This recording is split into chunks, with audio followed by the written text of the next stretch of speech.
Hey guys, so as you've probably figured out by the title of the video, this year I was actually able to go to the Extreme Bench Rest competition in Phoenix, Arizona. First of all, I have to thank my sponsor because it wouldn't be possible for me to go without them, and this was of course RTI Arms, and I was competing with their gun. So let me give you a little bit background of how this started, and then we will go through the gun setup and in the end some details about the competition itself. So the whole idea, RTI proposed for us to go to the competition somewhere early to mid this year. And we knew that we had a little time. There was not that much time available, considering that I have a day job and this is more of a hobby for me. The goal from the beginning was clear. We were planning to use Priest, or the successor of the Prophet. The idea was to also have to use, of course, their long-range barrel, which is specially designed for pellets, which we designed together. Of course, from that point on, we were starting to prepare the gun. In the meanwhile, while we were preparing, we also recruited another shooter from Slovenia. He's actually an F-class shooter, otherwise, he shoots firearms, and his name is Sasho. So he also was included in this competition, to go to the competition. And the third person was actually Francisco, and he is a friend from Spain. He was also a distributor for RTI Arms in Spain. So this was the team. This was the initial team, but the main preparation of the gun and everything was done by RTI, me, and also Sasho. So since we kind of did this relatively late, considering that we had to test and prepare the gun to shoot good enough for competition like this. It turned out that in the end the gun was ready just about 1 week before we went to competition, and actually I was just on a business trip just before I went to the USA, and I actually when I was at home a day before my flight, I was actually sighting in the gun. So there was virtually, or I should say, there was no practice done in terms of shooting in this discipline. Of course, our main goal was the extreme bench rest and also the 50-yard bench rest, and this is also what we applied for. We also did the Spitsilhoet, but that was not our main goal. So that was the team, and it turns out that me and Sasho had each our own gun. So this one is mine. Francisco shipped his gun to US instead of bringing it with him, and it turned out that the shipment was delayed, and he actually got the gun after the competition. So in the competition we arranged, because there are plenty of relays for each competition, to shoot so he didn't have the same relays as I did, and he was actually using my gun. Okay, let's very briefly go to my setup and the things we did to get what we wanted to get, so the accuracy. So as I mentioned, it is the newer version of the Priest, which is the Prophet. The main difference is having a biathlon type cocking. It's on the left side, so it's very practical, because when you're on a bench, you can have the right hand on the trigger on the grip and just cock it with the left hand. Inside a long-range barrel, caliber 22. We were shooting JSB pellets. We actually didn't have any time to sort them out. We even didn't have enough pellets with us to the competition, so we had to buy some there and just shoot directly from the box. But let's get back to the gun. So long-range barrel in 22. Slightly larger port size, and the regulator set to we will probably not be able to see here, but it's about 180 bars, so relatively high pressure. And we had an additional plenum. So this is an additional plenum to get more air. This was not really needed, but we figured if you have more options in terms of getting high power, it's better to have an option to set it as you want. And of course, the butt plate can be set to adjust the hammer spring. There is some difference in terms of cocking. It's actually the spring length of hammer travel is very short, so this is it. This small portion is, and this is only moving the probe. So that's another thing. It looks quite terrible, and I think that this is the first thing any of you noticed as they start up this video, especially because the bottle is longer than the barrel, and this is simply because we changed some mounting process of the barrel inside the gun. So the barrel is actually right now mounted here and in the back, and this is actually only threaded on. It's actually not a shroud, it's actually the barrel is even sticking out a little bit because we didn't have any time to make a proper shroud, so this is what we had. So it doesn't look really good, it's quite loud, but again, it's a prototype, and of course when the standard Prophet comes out, I will have a video, and this will be of course shroud longer, and then also option to thread on an additional suppressor. Okay, so this is about the shroud. It looks terrible, I know. I had made this adjustable rear monopod that you can put to any position and then make fine adjustment, but actually I was not using it simply because I found that using a sandbag, I can shoot better from the sandbag. So instead of that, I actually had this piece of aluminum mounted instead of this over here, so I could have like a bigger surface for the rear sandbag. I also didn't use the tripod, so again I had the sandbag right in the front under the bottle, and so bipod is just and this rear monopod is just so I can place the gun on the table easier and show you right now. Scope. This is probably the biggest critique I got from everyone, because I'm using, let's say, too inexpensive, too cheap, too much budget scope for this kind of competition, and this actually turned out to be correct. I should have a better scope.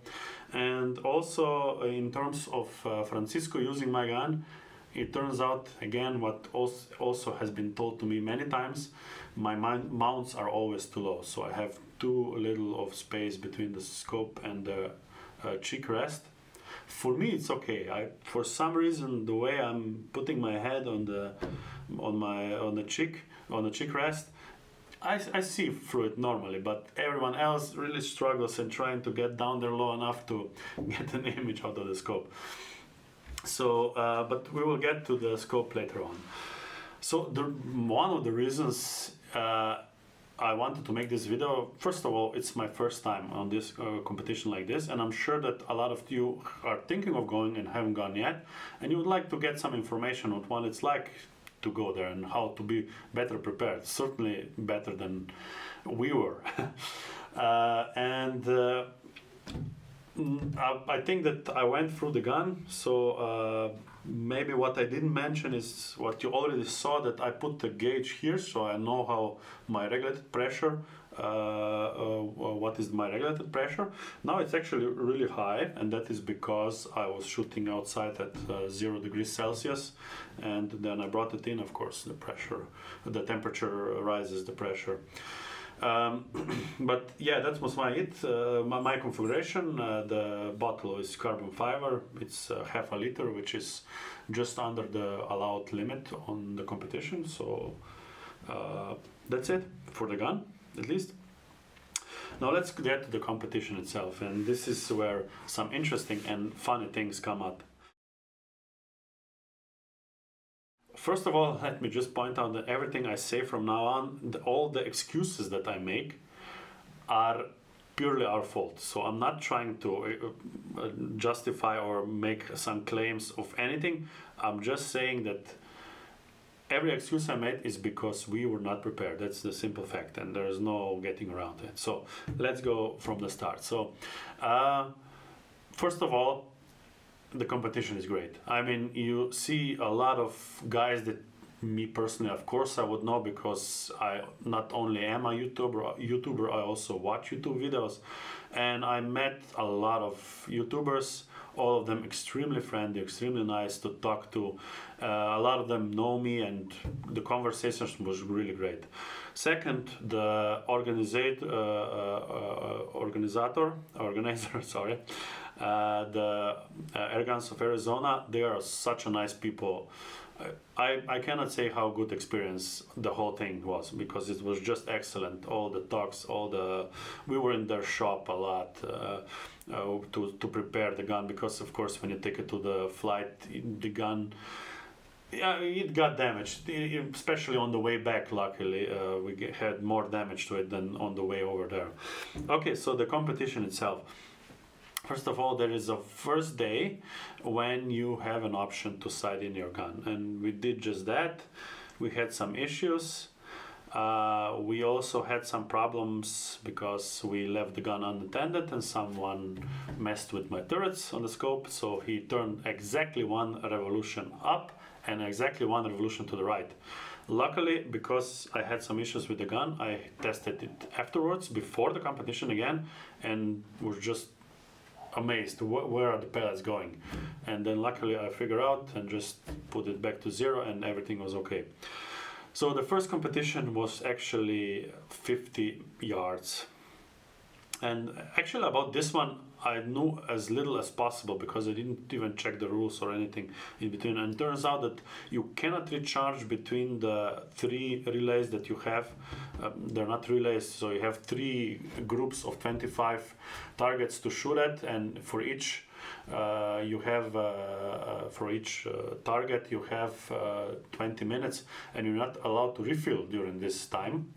And this is kind of important for me, because I assume that is the same way on the 75 yard, which is the qualification for the 100 yards, and it turns out it's not. You can recharge on the 75 yards and 100, but you cannot at 50. You can only recharge between targets, so you have 3 targets in total, and you can recharge in between. So by recharge, of course, I mean refill, so sorry about that.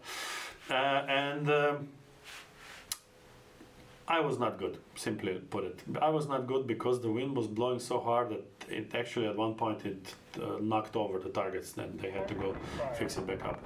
I was not good. I had no strategy or no tactics on how to approach the shooting, and the group was what it was. I was still in the, I think, top 20 or something like that, but still very bad, very bad.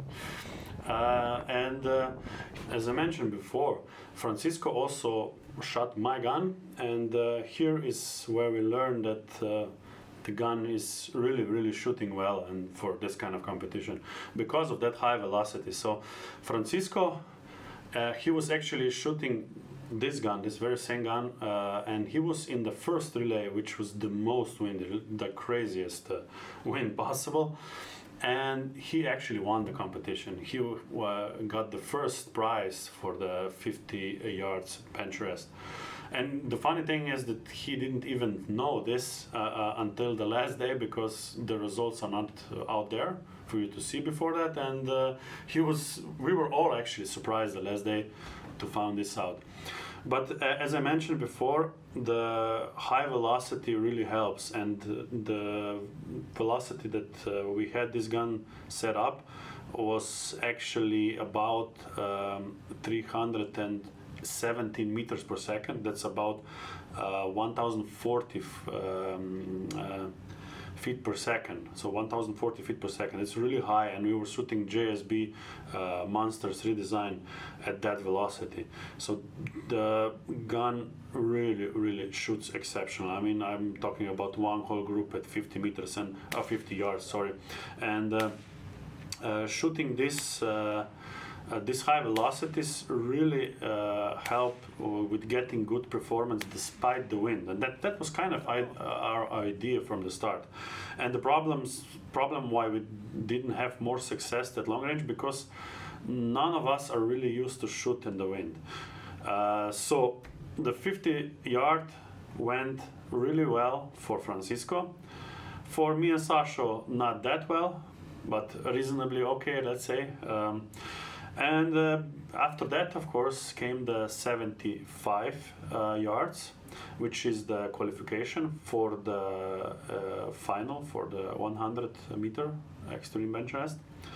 And I will not even get into the speed silhouette. Speed silhouette is extremely fun, but it was not the main purpose why we were there.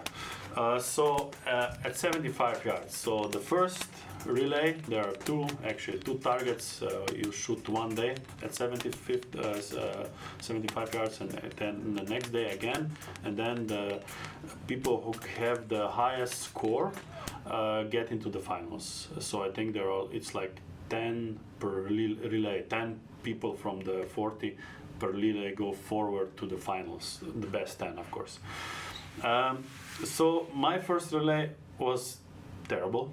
Again, I don't know exactly how much I got, but it wasn't good. It wasn't good because still no tactics. I didn't know how to handle the wind. We had no wind flags. Luckily, some guys around us had them, but still, it's, you know how it is. If you don't know the wind, and if you don't know how to read the wind, so it didn't went really well for me nor Sasho. Sasho also had a lot of problems by other guys hitting his targets. Luckily, the organization is extremely well for this, and you can report and they inspect it, and then they decide if this is in fact your holes in the target or from someone else, and everything was done fair. And this is my compliment to the AOA. Okay, so the 75 yards, the first relay did not went well for us, but Francisco shot quite well. He wasn't really the best, but the results were quite good. But the second day on the 75 yards, I got my tactics down. I had an idea how to shoot, so I said, okay, so it's hard to predict the wind, and there is no way to know if your first shot will be good. But after that, you can speculate where the pellet will land.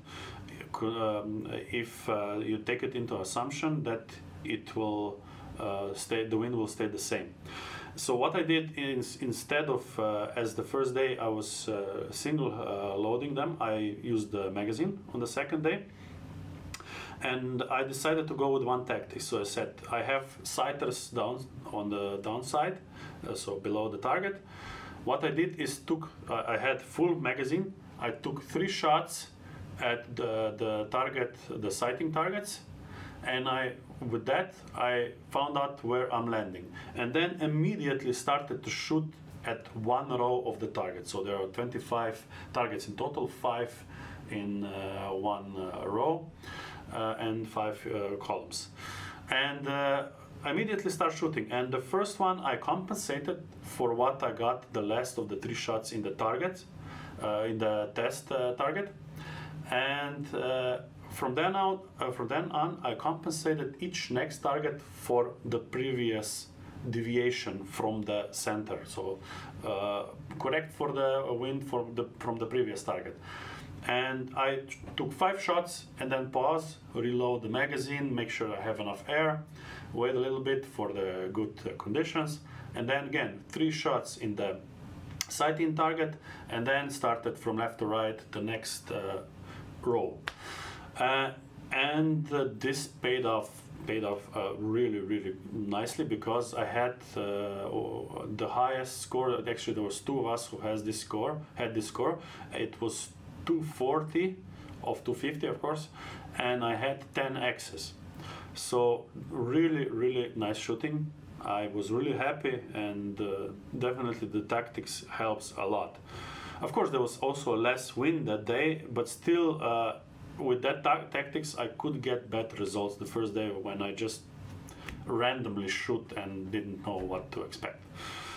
Francisco also shoot really well the second day, and with that, with combination with his results from the first day, he was able to come to the finals, and we were not. So me and Sasha, unfortunately, did not have good enough results because of the first day.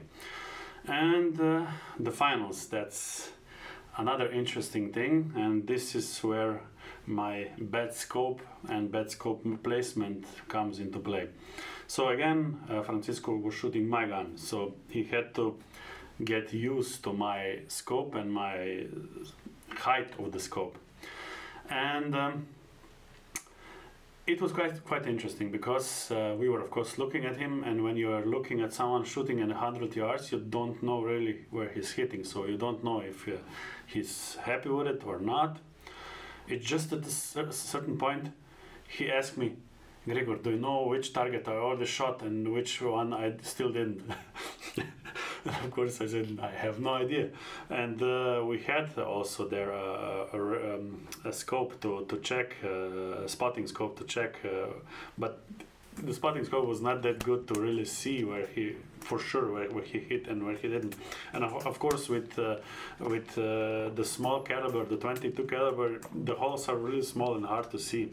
And with this scope it was almost impossible to be sure, especially if you were somewhere close to the center, close to, let's say, 9 or even 10.